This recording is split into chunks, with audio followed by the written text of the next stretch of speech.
유명한 쇼 진행자 오프라 윈프레에 대해서 알고 계십니까?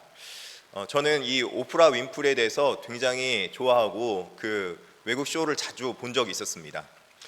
미국 흑인 빈민가에서 태어나서 어머니가 생계를 이어갔고 또 그리고 사촌이 어렸을 때 끔찍한 학대를 해서 14살 때 미혼모가 되기도 했던 이 오프라 윈프리는 그녀의 꿈이 방송국 앵커가 되는 거였는데 방송국 앵커에 되기까지 정말 우여곡절을 많았지만 하나님 앞에 정말 은혜 받아서 그 방송국 앵커 자리에 갔음에도 불구하고 그 앵커 자리에서 한 달 만에 해고당하는 일을 겪습니다.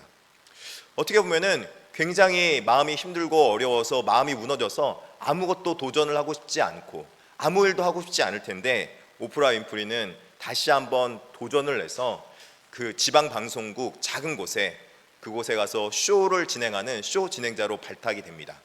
그래서 쇼를 진행하기 시작할 때 자신이 가졌던 자신의 젊은 시절에 어려웠던 시절 불우한 삶을 나누면서 자신과 같이 어려웠던 자들을 함께 위로하고 그들에게 많은 그들에게 필요를 공급해주는 그런 쇼를 진행하기 시작했습니다.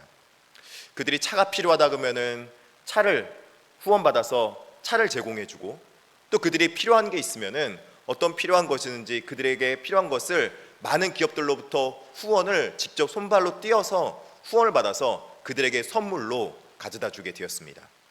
그랬더니 이제 이 오프라 윈프리 쇼가 갑자기 이 동네에서 소문이 나기 시작하면서 전국 방송으로 확대되기 시작했습니다. 미국의 MBC 방송국에서 이 오프라 윈프리 쇼의 흥행을 보면서 미국 전역의 방송에도 흥행할 수 있겠다 싶어서 전국 방송으로 불러봅니다. 그래서 이 오프라 윈프리 쇼가 그 후에 승승장구하게 되었다는 것입니다. 오프라 윈프리가 굉장히 어렵고 힘든 시절을 지날 때 자신에게 항상 3가지 질문을 하면서 자기 마음을 지켰다고 하는데 자기의 마음을 지킨 이 3가지 말은 이거였다고 합니다. 첫째는 나는 누구인가를 항상 생각했다고 합니다. 가난의 형편 때문에 타코벨에서 타코를 서빙하고 음료수를 가져다 주면서 나는 타코벨에서 서빙하고 있지만 나의 꿈은 이것이 아니야.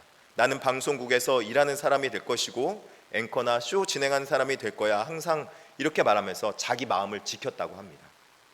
둘째는 나는 어떤 봉사를 하면서 살아갈 것인가를 고민했다고 합니다. 자신의 살도 어려우면서 자신의 삶도 그렇게 쉽지 않으면서 자신이 이익을 위해 살아가면 좋겠지만 그녀는 자신의 이익보다 세상에 어떻게 하면 필요한 존재가 될 것인가, 내가 어떻게 이 세상에 필요를 공급할 수 있는 존재가 될 것인가를 생각하면서 자신의 마음을 나눌 수 있는 사람들을 찾아다녔다고 합니다. 세 번째는 나는 지금 내가 가고 있는 길이 힘들고 어렵지만 옳은 길을 가고 있는가를 항상 생각해 봤다고 합니다. 내가 가고 있는 길이 힘들고 어려울지라도 정말 고되더라도 그 길이 옳은 길이면 잘 가고 있는 거다. 그렇게 이야기를 했다고 합니다. 정말 우리가 공감이 되는 말이고 이 오프라 윈프리가 마음을 어떻게 지켰는지 그 마음을 어떻게 간직했는지 아는 좋은 본보기가 됐다고 생각합니다. 이 3가지로 마음을 잘 간직했던 오프라 윈프리는 결국 어려움을 이겨내고 성공되고 또 안정된 다른 사람을 섬길 수 있는 귀한 길에 서게 되었던 것이죠. 오늘 잠언 4장에 있는 본문도 여러분에게 그렇게 말씀을 전해주는 것 같습니다. 잠언 4장은 마치 부모가 자녀에게 사랑스러운 말로 권면해주는 말로 들리게 됩니다. 4장 1절에 아들들아 아비의 훈계를 들으며 명철 얻기를 주의하라 그러면서 마치 부모가 자녀들에게 정말 사랑스러운 말로 그리고 위로해주는 말로 전달해 주는 것입니다. 근데 부모가 자녀에게 전달해 줄 때 어떤 마음으로 전달해 주겠습니까? 어떤 그 뜻을 가지고 전달해 주겠습니까? 부모님들이 항상 전달해 줄 때는 자녀들이 잘 되기를 바라는 거겠죠. 그런데요, 부모들이 항상 같은 마음으로 전달해 주는 마음은 어떤 성공론을 위해서 전달해 주는 것은 아닌 것 같습니다. 또 그리고 어떤 투자 방법론을 전달해 주는 것도 아닌 것 같습니다. 어떻게 하면 부자가 된다라는 부자론도 전달해 주는 것은 아닌 것 같습니다. 부모가 자녀한테 가장 바라고 원하는 것이 무엇인가 생각해 보면은 이 세상에서 잘 살아가는 것, 즉 생명을 얻고 그 생명의 풍성함으로 말미암아 기쁘고 행복하게 살아가는 것이 진정한 부모 마음일 것입니다. 오늘 잠언 4장 23절의 말씀도 바로 그런 따뜻한 말씀을 우리에게 전달해 주는 것이죠.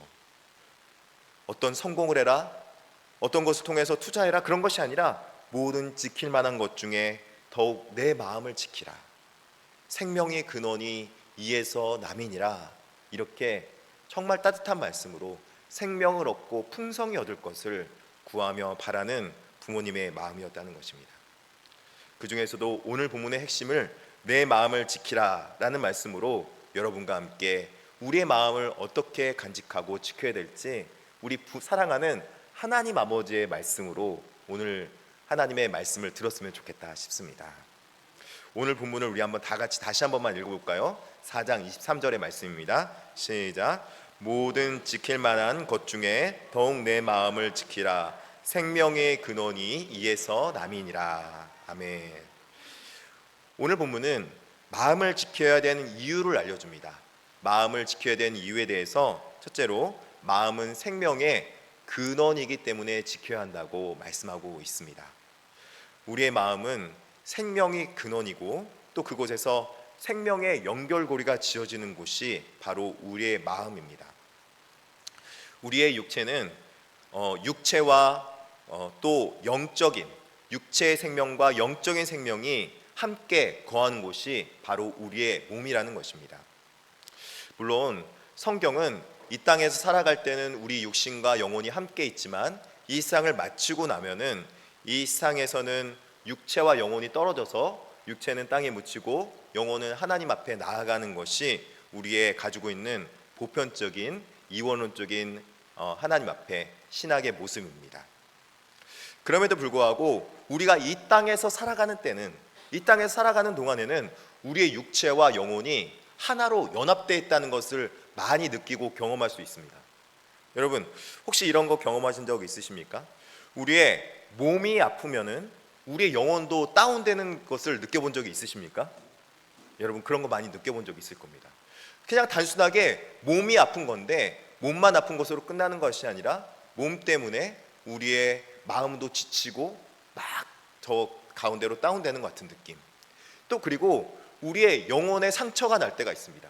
영혼의 상처가 안 났으면 좋겠는데 우리 세상 살다 보면은 여러 가지 말을 듣다 보니까 영혼의 상처를 날 때가 있어요.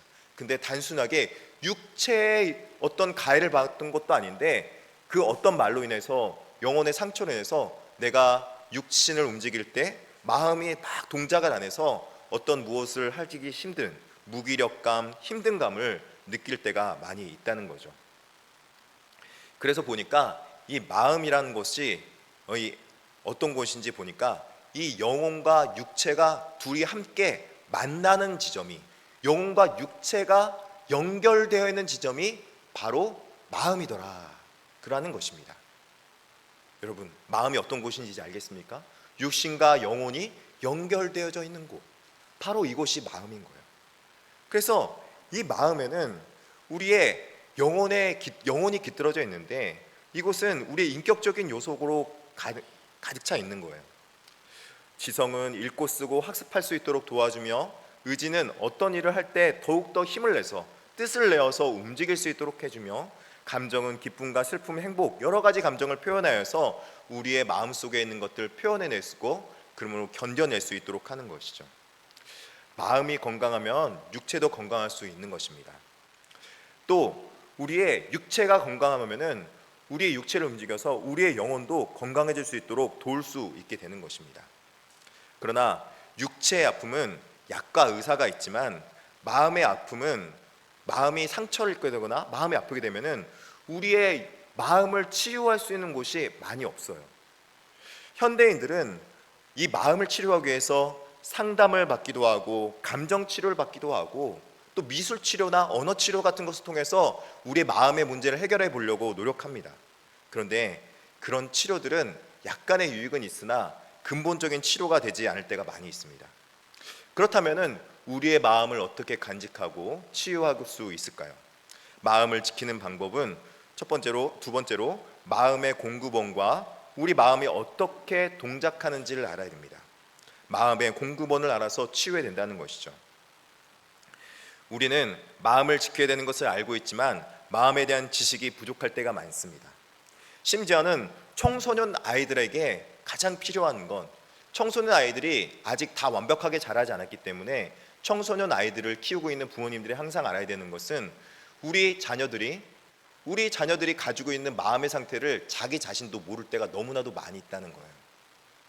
제가 상담을 하면서 여러 청소년들을 만나보고 이야기하고 대해보니까 자기가 갖고 있는 고민들, 자기가 갖고 있는 어려움들을 자신이 뭐가 문제가 있어서 그렇게 마음이 어려운지 모를 때가 너무나도 많이 있어요.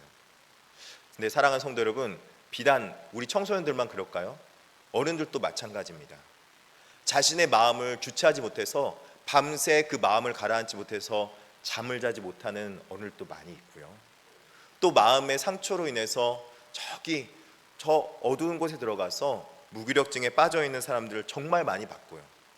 또 코로나 시대를 겪어온 사람들을 알고 있듯이 코로나 우울증으로 인해서 마음의 위로가 평안이 안 돼서 코로나 우울감이나 또 우울증을 심하게 겪었던 많은 사람들을 봤던 것이 지난날의 코로나 시기였습니다.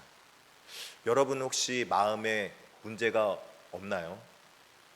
여러분은 마음이 정상적으로 작동하고 있고 마음이 지금 우리의 육신을 움직이는데, 우리의 몸을 움직이는데 전혀 어려움이 없는지요?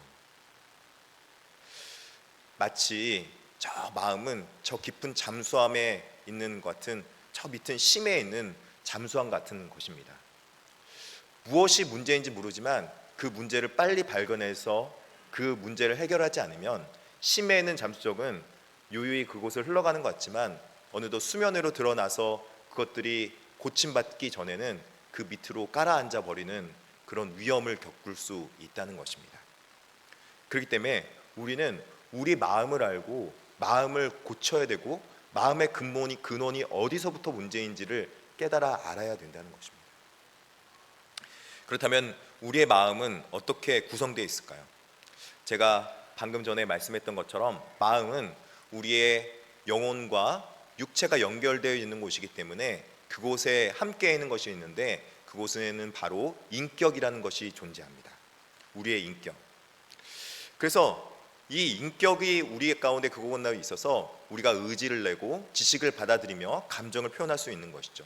인격의 세 가지 요소, 지식과 감정과 또 그리고 의지가 그 안에 있다는 것입니다. 근데 이것들이 어떻게 구성되어 있는가는 우리가 잘 모를 때가 많이 있어요. 왜냐하면 인문학적으로는 그것을 밝혀내지 못했기 때문이죠. 성경은 분명하게 우리의 인격이 어떻게 구성되는지, 어떻게 지어졌는지 말씀해 줍니다. 창세기 2장 7절에 보면은 이런 말씀이 있습니다. 창세기 2장 7절을 같이 한번 읽어보겠습니다. 시작. 여호와 하나님이 땅의 흙으로 사람을 지으시고 생기를 그 코에 불어 넣으시니 사람이 생명이 되니라.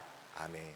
사람에게 우리 인격이 부여받은 것은 하나님의 형상을 우리에게 그 코로 불어넣어 주심으로 말미암아 하나님께서 우리에게 하나님의 형상, 즉 우리에게 인격을 불어넣어 줘서 하나님이 가지고 있는 지식과 하나님을 알아가는 기쁨과 감사, 또 그리고 하나님을 찾을 수 있는 의지를 우리에게 불어넣어 주는 것이죠.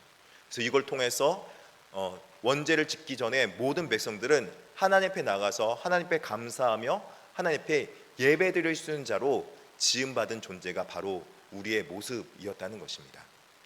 그런데 우리의 영혼이 하나님으로부터 죄악으로 말미암아 멀어지게 되고 하나님과 관계 없어진 존재가 되었을 때 그 하나님으로부터 오는 공급원이 끊기게 되므로 우리의 인격이, 우리의 영혼의 깊은 곳이 상처받고 또 그리고 영원히, 우리 칼빈의 말로는 하나님의 형상을 도저히 알아볼 수 없을 만큼 훼손되었다, 그렇게 말을 하는 것입니다. 우리의 마음의 영혼이 고침받으려면 그래서 하나님께 돌아가야 되고 하나님으로부터 공급을 다시 받아야 된다는 것입니다. 우리의 마음은 하나님부터 공급받게 된다면 우리 마음 가운데 하나님으로 말미암아 선한 일을 할 수 있는 마음이 생기게 되는 것이고, 또 그럴 뿐만 아니라 하나님을 찾으며 기쁨과 감사로 넘쳐나게 될 것이며, 때로는 이 땅 가운데 당하는 어려움 속에서도 이웃을 미워하지 않고 어렵게 하는 이웃을 오히려 사랑할 수 있는 마음 지킨 사람이 될 수 있다는 거예요. 내가 상대방이 나한테 바보, 멍충이라고 할지라도 그 말에 상처받지 않고 하나님의 말씀에 집중해서 하나님으로 말미암아 힘을 얻을 수 있다는 것이죠. 선한 감정은 로마서 5장 5절에 우리에게 이렇게 부어준다 말씀하고 있습니다. 우리 한번 로마서 5장 5절을 같이 한번 읽어볼까요? 시작. 소망이 우리를 부끄럽게 하지 아니함은 우리에게 주신 성령으로 말미암아 하나님의 사랑이 우리 마음에 부은 바 됨이니. 우리 마음속에 정말 하나님에 대한 감정이 없어지는 것 같을 때 하나님의 소망을 우리에게 부어줌으로 말미암아 하나님의 사랑으로 이 하나님의 감정이 우리를 몽글몽글하게 해줘서 하나님을 향한 소망을 꿈꿀 수 있도록 우리에게 해주신다는 것입니다. 여러분 혹시 감정 가운데 상처받은 분이 있습니까? 혹시 제가 여러분에게 상처 준 게 있습니까? 없길 바랍니다. 그런데 혹시 그런 부분이 있다면 하나님의 사랑으로 여러분의 이 소망으로 다시 한번 여러분 영혼이 회복되길 바랍니다. 또 지식 가운데서도 우리에게 하나님의 놀라우신 회복력을 허락해 줍니다. 요한일서 4장 7절 8절인데요. 같이 한번 읽어볼까요? 선한 지식입니다. 시작. 사랑하는 자들아 우리가 서로 사랑하자. 사랑은 하나님께 속한 것이니 사랑하는 자마다 하나님으로부터 나서 하나님을 알고 사랑하지 아니하는 자는 하나님을 알지 못하나니 이는 하나님이 사랑이심이라. 아멘. 여러분, 내가 사랑받지 못하는 존재라고 생각할 때 하나님은 우리 옆에 와서 이렇게 말씀해 주는 거예요. 내가 사랑이다. 내가 너를 사랑한다. 하나님을 잃어버리지 않으면 영원히 하나님이 사랑한다는 것을 잃지 않는다. 여러분, 혹시라도 여러분의 지식 가운데 여러분의 잘못된 정보로 인하여서 사람들은 나를 사랑하지 않은 것 같아, 사람들은 나를 미워하는 것 같아, 우리 부모님한테 혼날 때마다 우리 부모님은 나를 사랑하지 않는 것 같아 라고 느끼는 자녀들이 있습니까? 그건 잘못된 지식인 것 같습니다. 하나님이 여러분을 사랑하십니다. 혹시 그런 상황이 겪을지라도 미운 오리새끼 같은 나일지라도 하나님은 여러분을 사랑하신다는 지식이 여러분 가운데 들어가 있기를 진심으로 축복합니다. 선한 의지가 있습니다. 우리 선한 의지는 다시 한번 보도록 요한복음 13장 34절입니다. 같이 한번 읽어보겠습니다. 새 계명을 너희에게 주노니 서로 사랑하라. 내가 너희를 사랑한 것 같이 너희도 서로 사랑하라. 아멘. 하나님, 저 이웃이 나를 너무나도 괴롭히고 저 이웃이 나에게 안 좋은 말을 하고 저 이웃이 나를 어렵게 하는데 하나님 어떡할까요? 하나님이 우리에게 이렇게 말씀해 주는 것이죠. 세상 사람들도 나를 너무나도 힘들게 했어. 심지어는 나를 십자가에 못 박게 했어. 그러나 나는 너희를 죽기까지 사랑했단다. 내가 너희를 사랑한 것 같이 너희도 서로 사랑하라. 그렇게 말씀하고 있는 것입니다. 원수를 어떻게 사랑할 수 있겠습니까? 어떻게 우리에게 해를 가한 자를 어떻게 사랑할 수 있겠습니까? 예수님의 사랑이 있다면 예수님의 사랑으로 의지를 내서 바로 사랑할 수 있게 될 줄 믿습니다. 우리는 이처럼 하나님으로부터 공급받으로 말미암아 하나님으로부터는 그 선한 인격의 모습을 우리가 다시 한번 새롭게 조명되어질 수 있고, 우리 마음속에 어두웠던 부분들이 하나님의 말씀의 조명의 빛으로 말미암아 그곳이 다시 밝아지고 다시 선한 의지를 내며 선한 감정과 또 그리고 하나님에 대한 선한 지식으로 우리의 인격을 다시 한번 가꾸어 나갈 수 있게 우리를 인도해 주신다는 것입니다. 여러분, 얼마나 감사합니까? 얼마나 은혜롭습니까? 제가 하나님으로부터 이런 은혜를 많이 받았습니다. 제가 우리 부모님한테 목회자가 꿈입니다 라고 말을 했을 때 우리 부모님은 저에게 물질이 있으면서도 그래, 목회자가 꿈이면 아버지가 원하는 길은 아니니까 너가 앞길을 한번 열심히 찾아가봐, 네가 노력해봐, 그렇게 항상 저에게 말해줬습니다. 저는 근데 그게 불편하지 않았습니다. 오히려 감사했습니다.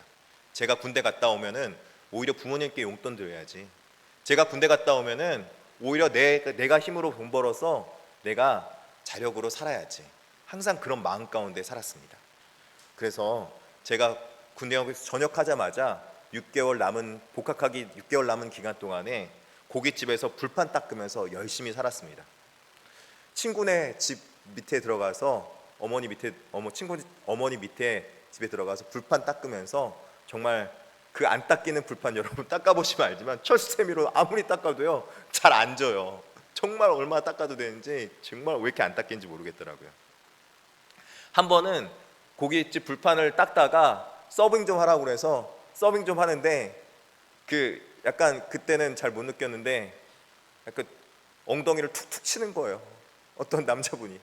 그래서 이것 좀 가져와봐 막 이런 얘기를 하는데, 막 자존심이 막 깎이는 것 같고, 나도 집에서는 귀한 자녀인데 이런 취급 받아야 되나 이런 생각 들 때도 있더라고요. 근데 그때 항상 제 마음을 지켰던 것은, 나는 비록 이런 일을 하지만 하나님의 자녀야. 하나님께서 나를 앞으로 귀하게 쓰기 위해서 잠깐 훈련하는 거야. 그리고 이 훈련하는 것도 하나님께서 나를 만들고 가꾸어가는 방법이야 라는 믿음으로 받아들였습니다. 그래서 그 상황 가운데서도 마음이 무너지지 않고 항상 하나님의 공급함으로 제 마음을 지킬 수 있었던 것이죠. 소망을 잃어버리지 않았습니다.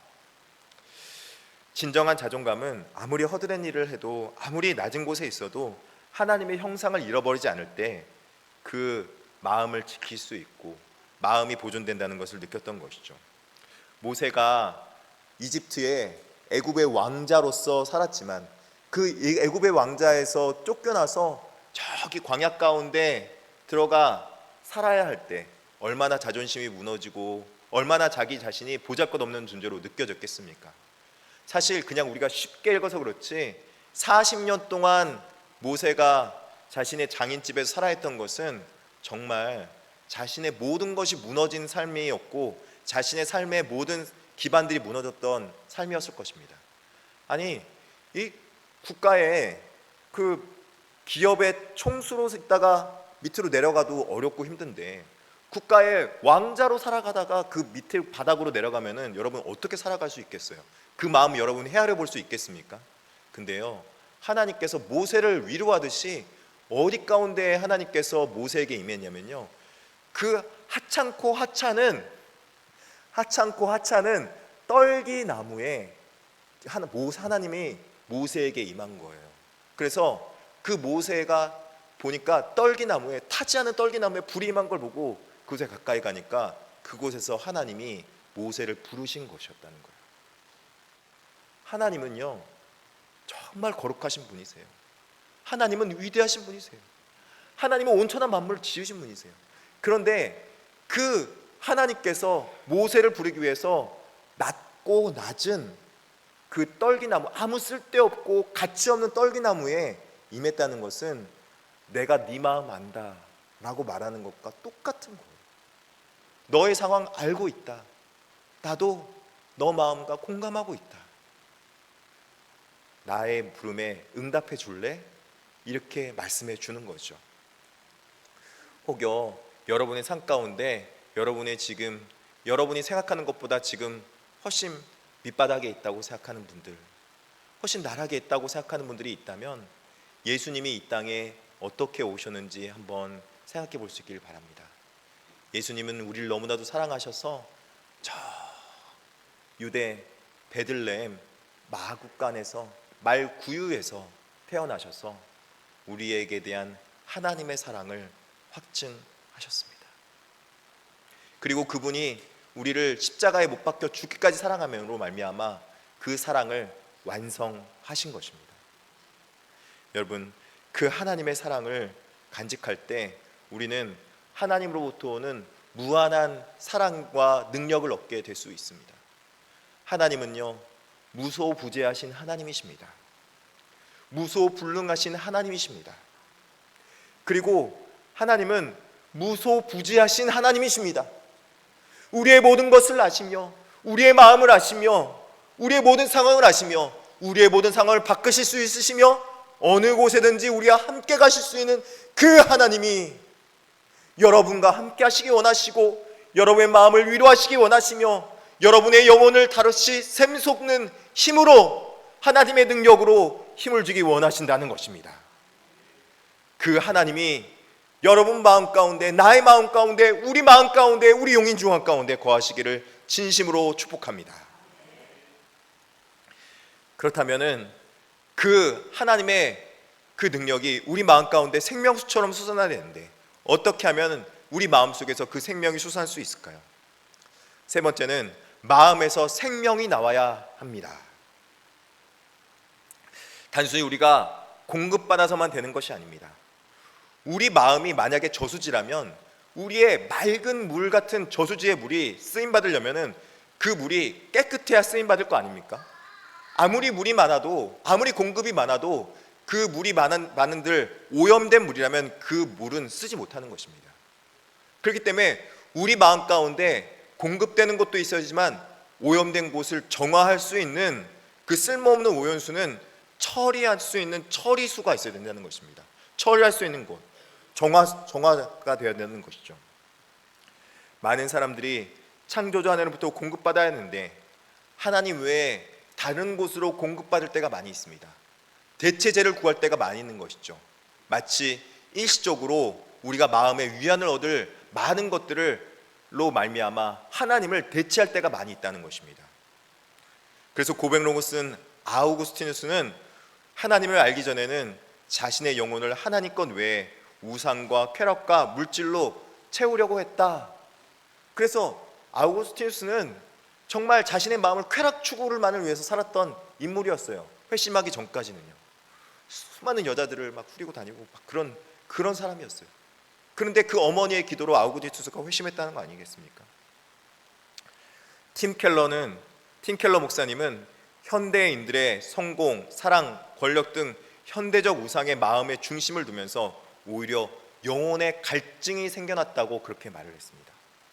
우리가 우리의 마음에 무엇인가를 채우고 우리 마음을 이렇게 온전하게 하기 위해서 많은 것들로 막 정화시키려고 하고 많은 것들을 회복시키려고 하지만 올바르지 않은 회복력을 통해서 정화되지 않은 그 오염된 것으로 인해서 오히려 우리 마음 가운데 갈증이 생겨나고 그 생명수를 얻어 쓸 수 없는 오염된 물이 되어버리긴 상황이 되었다는 것이죠. 또 C.S. 루이스는 뭐라고 말했는 줄 아십니까? 우리의 마음을, 우리의 갈급한 영혼을 온갖 것으로 채워 본질적인 영혼의 양식을 채우지 못해서 사람들에게 많은 문제들이 생겼다. 인성의 문제, 인간관계의 문제, 사회적 갈등의 문제에 빠진 이유는 사실은 상대방에게 문제가 있거나 다른 내 사회에 문제가 있기보다는 사실 근본적으로 내 마음 가운데 공급받아야 될 하나님의 영원한 생명수가 공급되지 못했기 때문에, 아니 그 생명수가 오염되었기 때문에 그것으로 말미암아 우리 마음에 생명수를 얻지 못해서 우리 마음에 인생에 대한 갈증과 또 그리고 여러 가지 갈등과 어려움이 생기게 되었다는 거예요. 사회적 갈등의 문제가 우리 가운데 생기게 되었다는 것이죠. 사회적 문제가 왜 생겨납니까? 결국에는 죄인된 인간의 각각 개인의 문제인데 그 개인의 문제들에게 가지고 있는 근본적인 원인은 하나님으로부터 오는 영적인 공급, 생명수를 공급받지 못했기 때문이라고 말씀하고 있는 것입니다. 사랑하는 성도 여러분, 우리의 영혼을 무엇으로 깨끗이 하고 우리의 영혼을 무엇으로 공급받기 원하십니까? 혹시 불량식품 같은 미디어 같은 것들로 잠시 잠깐 우리의 마음을 채워주는, 위로하는 것들로 채우려 하고 있지는 않습니까? 우리는 이런 것들로 영원한 생명 양식이 이곳에서 나오지 않습니다. 아니 오히려 생명을 주는데 오히려 그런 일반적인 양식들이 우리에게 방해가 될 때도 있는 것이죠. 그런데 이 모든 것들을 새롭게 하고 치료하기 위해서는, 정화하기 위해서는 우리에게 가장 근본적인 정화를 시키시는 분이 바로 필요하다는 것입니다. 바로 예수 그리스도가 우리 마음 가운데 생명의 근원으로, 치유자로 와 계시면 우리는 이 모든 것을 깨끗이 하고 거룩히 하고 변화시킬 수 있다는 것입니다. 할렐루야. 미디어 들을 수 있어요. 요즘에 뭐 캐대언이라고 그러나요? 뭐 열광을 넘어서 광풍이라고 그러대요. 볼 수도 있어요. 많은 미디어 접할 수 있어요. 그런데 그것들이 우리를 지배하지 못하게끔, 그것들이 우리를 온전히 막 우리를 이끌어가지 못하게끔 하나님으로부터 공급받아야지만 바른 길을 갈 수 있고 그것은 그냥 문화의 한 것으로 그냥 치부해 보면서 유익을 누릴 수 있는 것이죠. 그런데 많은 사람들이 그것에 막 광풍에 휩쓸려 쓸려가 버리는 경우가 많이 있다는 거예요. 예수님이 그런 데 계시면요, 예수님으로 말미암아 우리의 영혼이 치유받을 수 있어요. 고침받을 수 있어요. 우리의 가야 될 곳을 올바로 갈 수 있게 된다는 거예요.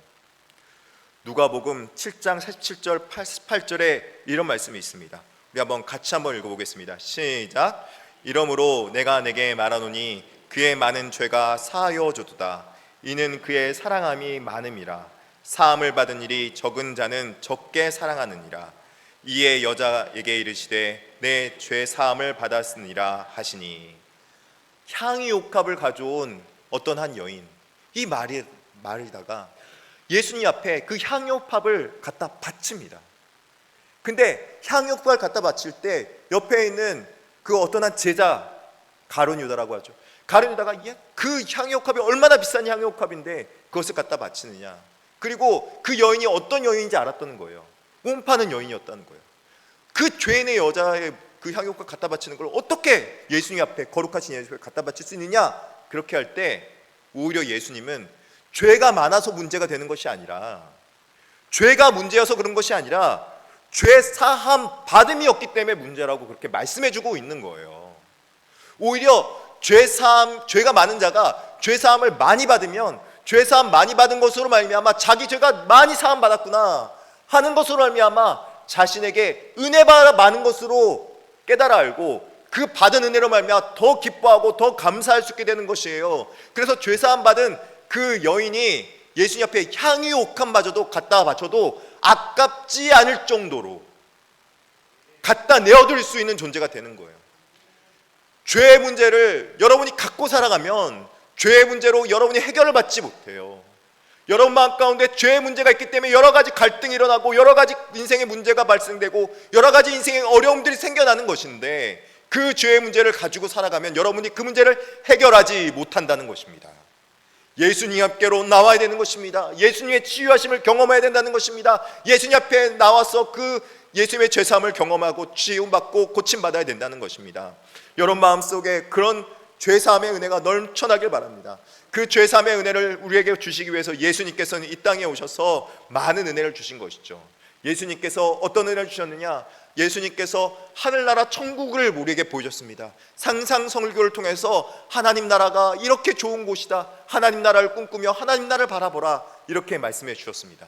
근데 그 하나님 나라를 가지 못한 사람들이 하나님 나라에 대해서 들었는데 이 땅에서 그 하나님 나라 가기 전까지 수많은 갈등과 어려움이 있었거든요. 그런데 그들 가운데 그 문제를 예수님께서 어떻게 해결했는지 아십니까? 먹을 것이 없어서 고민하고 있던 수많은 5천 명들에게 예수님께서 오병이어를, 어린아이의 간식 오병이어를 가져온 거예요. 그 오병이어를 가지고 보고, 야, 이거 누구 코에 붙여? 5천 명이 있는데, 아니 어린아이와 또 그리고 어른까지 합치면은 10,000명이 넘는 인원인데 누구 코에 붙여? 서로 싸우고 다툴 수밖에 없는 상황 아닙니까? 화평이 임할 수 있습니까?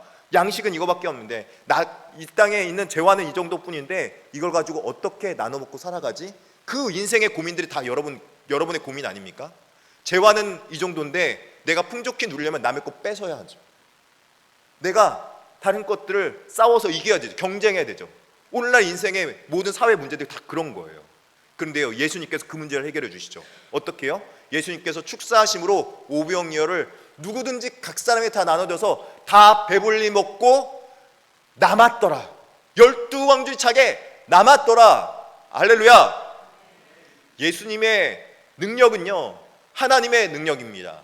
그래서 우리들에게 풍족히 나눠주고 각 사람에게 나눠줘도 풍족히 나눠서 쓸 수 있을 정도로 모든 사람에게 풍족히 나눠줄 수 있는 거예요. 다른 사람의 것이 얼마나 받았는지, 다른 사람이 얼마나 누리는지 신경 쓸 필요가 있어요, 없어요? 없어요. 다른 사람을 시기하거나 질투하거나 할 이유가 있어요, 없어요? 없어요. 우리가 하나님으로부터 사랑을 받으면 되는 거예요. 각자 하나님으로부터 사랑을 공급받으면 되는 거예요. 내가 하나님께 집중해서 내가 하나님으로부터 받을 사랑을 공급받으면 된다는 거예요. 경쟁할 필요 없는 것이죠. 이기심을 가질 필요는 없죠. 제가 요새 유명한 수학 강사 무슨 정승재 강사인가요? 맞습니까? 정승재 강사 그 강의를 가끔가다 들어요. 뭐 수학을 강의 들으려고 하는데 이 사람이 참 똑똑해요. 보니까 정승재 씨가 이러는 거예요. 애들한테 공부를 시키는데, 야, 세상에서 공부를 왜 하냐고 물어보면은 참 그것만큼 아이러니한 게 없다. 왜냐면 공부가 사실 공부만큼 이기적인 게 없어. 왜냐면 공부를 해서 정작 가장 이익 보는 사람은 누군 줄 아니? 너희야, 너희 자신. 그 공부만큼 이기적인 게 없어. 근데 그 공부를 우리 부모님들은 이렇게 얘기한다. 막 강요해서 시키고 막 억지로 시키고, 다 누구 좋으라고 하는 건데? 용돈 줘서 시키고 자녀들 위해서 하는 건데. 다 이게 우리 마음 가운데 그 해결되지 못하는 영혼의 갈증 때문에 그런 문제가 생기는 거예요. 자녀들 문제도요, 신앙의 문제 해결되면은 공부 문제도 다 해결됩니다. 왜냐하면 하나님 앞에 나아가서 받은 사랑으로 감사하기 위해서 하면요, 더 열심히 해요. 더 잘할 수 있어요. 잔소리 안 해도 돼요. 예수님의 자비하심과 은혜로 말미암아 우리에게 이웃에게 상처받은 것이 있더라도 그 상처를 극복하며 치유할 수 있는 것, 그것은 바로 예수님의 사랑이기 때문이라는 거예요. 그래서 예수님께서는 우리에게 이 말씀을 주셨습니다. 요한복음 13장 34절 다시 한번 읽어보겠습니다. 시작. 새 계명을 너에게 주노니 서로 사랑하라. 내가 너희를 사랑한 것 같이 너희도 서로 사랑하라. 그렇게 부어줬다는 거예요. 그런데 이것들이 예수님께서 어떻게 우리에게 각사랑에 부어줄 수 있는가? 우리 각사람이 어떻게 그 모든 예수님의 사랑을 나눠받을 수 있는가? 우리에게 예수님께서 부활 승천하심을 하며 각각 각자에게 성령을 주신 줄 믿으시길 바라겠습니다. 에스겔서 36장 26절에 또 새 영을 너희에게 두고 새 마음을 너희에게 주되 너희 육신에서 굳은 마음을 제거하고 부드러운 마음을 줄 것이며. 아멘. 우리 마음 가운데 굳은 마음이 있었고, 또 그리고 하나님을 모시지 못한 영혼의 갑갑함, 영혼의 굳은 것이 있었다면은 예수님께서 성령님으로 우리에게 찾아오시면 우리의 오염되고 더러운 굳은 마음들을 제거해 버리시고 우리를 깨끗하게 하시며 우리를 온전하게 하나님의 사랑으로 덮어주시며 치유하시며 공급해 줄 수 있다고 말씀해 주고 있는 것입니다. 생명이 있기 위해서는 매일 그 예수님의 성령으로 말미암아 은혜 받고 미움과 다툼과 시기 질투가 없어지고, 그 오히려 미움과 다툼과 시기 질투에서 우리 마음을 지킴으로 말미암아 하나님으로부터 많은 공급을 받을 수 있게 되는 것입니다. 마음을 지킨다는 것은 그래서 내가 내 마음을 간직한다라는 의미가 아니에요. 내 마음을 간직한다는 의미가 아니라 내 마음이 새롭게 된다, 그리고 공급받는다 라는 말씀이 바로 마음을 지킨다는 의미라는 것입니다. 잠언서 4장 23절 이후에선 그래서 뭐라고 말씀한 줄 아십니까? 그 은혜 받은 사람들이 이제 은혜 받았기 때문에 구부러진 말을 내 입에서 버리며 비뚤어진 말을 내 입술에 버리며, 앞부분은요 공급을 얘기하고 있고요, 뒷부분에서는 그 공급받은 자들이 바뀌어질 신앙의 삶의 태도의 모습을 말씀해 주고 있어요. 잠언서를 이렇게 읽어보면요, 잠언서가 여러분이 잘 읽힐 거예요. 그러면서 바뀌고 변화된 내 발이 행할 길에서 평탄하며 내 모든 길이 든든하리라. 하나님의 공급받은 자들이 그렇게 평탄할 거예요. 하나님의 공급받은 자들이 든든해질 거예요. 그렇게 말씀해 주고 있는 것입니다. 할렐루야. 오늘 말씀을 정리하겠습니다. 마음을 지켜야 되는 이유는 마음은 생명의 근원이기 때문입니다. 그리고 마음을 지키는 방법은 우리의 마음과 공급원을 알아야 합니다. 또 그리고 마음에서 생명인 신 예수님이 나와야 될 줄 믿습니다. 여러분 주보에 설교 요약본을 실어놨습니다. 주보 가져가셔서 한번 묵상해 보면서 되새김질 해보면서 여러분 마음이 지켜질 수 있기를 진심으로 축원합니다.